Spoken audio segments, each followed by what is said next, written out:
Good morning, everyone. I wanted to address a question that I got in class last week, and that was in regard to the autistic population and whether we should be saying a person with autism or an autistic person. So I know that there's a really big push right now to say autistic person, and that is coming from the autism community. So a lot of people have basically been very, very clear about wanting to be called autistic people. I want to give a counterpoint that it is equally important that we think about people who have expressed their concerns and their desire to be called a person with autism. So I think what's best practice is to never assume, and it's always best practice just to ask the person themselves.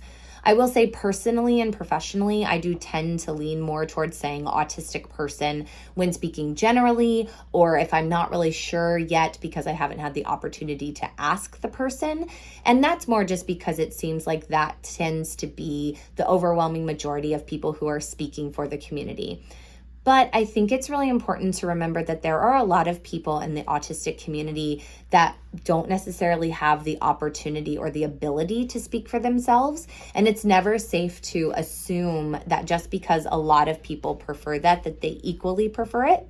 I personally know someone who doesn't even like their autism to be talked about. So I think what's best practice is to always just ask the individual, to just say, hey, do you have a preference of being called an autistic person, a person with autism, or maybe none of the above? Maybe they just want you to use their name and never to use those qualifiers.